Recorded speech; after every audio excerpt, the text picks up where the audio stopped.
What's up, everybody? Welcome back to our channel. I'm Mike, freshly woken up from a nap. This is Annie, and today we are drinking some whiskey.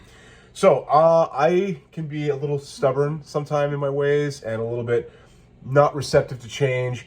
But in this case, someone's suggestion about doing the camera angle this way, filming from a tripod, was right. We reviewed the videos, the last videos we did, and I would definitely say that it is better like this. So there, I am I guess we would say a boyfriend that is will eventually change if it's inconvenient enough. So you were right. Yeah. There you go. Take a lesson, fellas. Listen to your girlfriend when she tells you some stuff. So, okay, something I've wanted to get for a while. We've heard nothing but, actually, I was gonna say nothing but good things, but that's not true. It's there's a particular whiskey that won the best overall whiskey award, the best in show at the San Francisco Whiskey something festival, whatever it was, a while back, and that was Henry McKenna Bottled and Bond 10-year, and I wanted to grab a bottle of that. My parents recently went to the States. You can't, as far as I know, I can't get it in Ontario. I looked all over.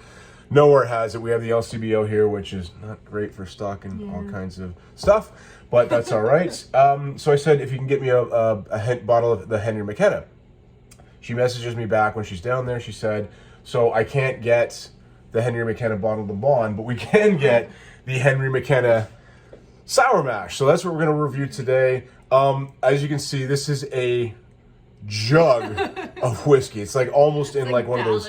Yeah. Well, it is 1.75 liters. For our American viewers, that is about half a gallon, just under half a gallon. So this is really something. I don't think I've poured some whiskey this way since we used to get real cheap stuff when we were kids. Mom and Dad, hope you're not listening to that. But, okay, so the Henry McKenna, the Bottled and Bond in particular, in doing my research for this, my goodness, the reviews are all over the place. Everything from, this is like Henry McKenna is an absolute must-have. You got to get this whiskey. It's the greatest thing ever. To somewhere in the middle saying like, you know, it's a good whiskey, but it's overpriced and it's maybe not worth the money and overhyped, to people saying this is the biggest load of crap I've ever drank. One guy said, I'd rather drink battery acid than Henry McKenna bourbon. This is a lot of that was the Bottled and Bond. This is quite a bit cheaper than the Bottled and Bond, the Sour Mash. But we thought we'd, since we got it, what the heck, we figured, let's give it a try. So, Annie, Sour Mash, what is that? They reuse the mash, don't they? A portion of the previous mash is used in the current mash bill. It's usually about a quarter to a third of the previous mash bill. Being bourbon, which grain is it going to be mostly made from? Corn. There you go. Also, too, it is aged in new American oak barrels. I believe this one is aged 4 years from what I remembered. So, well, I've been wanting to give this particular whiskey a try for a long time. So, first we do it on the rocks. No, first we do it straight up. Then we do it on the rocks. Then we do it with some Coca-Cola. And I also love, it's got the pour spout on there. Oh, that is brilliant. That is fantastic. Glug, glug, glug, glug, glug. There we go. That's a proper Annie pour again. All right. I think some of your lipstick is on here from the last time. Probably. The dishwasher doesn't get it, so. Okay, it's very what you'd call classic bourbon notes on the nose. It's oak and caramel, a little bit of vanilla. I'd say that's probably about all I'm getting. Yeah. Yeah. Oak, so, caramel, and vanilla. Okay. Oh, Henry McKenna, by the way, was, in my research doing this, he was an Irishman who came to Kentucky in 1837 and set up a distillery there. That's it? That's it. That's all I got. I didn't do much for this. I thought, let's just drink the whiskey. We don't need a history lesson here. All right, so assholes and elbows. Let's do it. Classic bourbon notes on the palate. I'm getting some sweet vanilla frosting. It's a little kick there. A bit of a kick in the end, yeah. Like it's actually quite a quick finish, though. That's a very, or as they say, short finish. So sweet vanilla frosting, some brown sugar, of course caramel. Is it? Am I? I don't like that one. Is there a hint of like spearmint in there? I think so. Yeah. Maybe that's why I don't. Okay. As much as I like spearmint gum, Yeah. I don't want it in my booze. All right. Not digging it so far? No, I'm not digging it. It's like we've had some real great bourbons recently. Angel's Envy, Knob Creek I thought was pretty good. This whatever the Texas stuff was. So we've been sort of spoiled recently with bourbons. The Four Roses single barrel. Yeah. But this is I don't think this is too bad.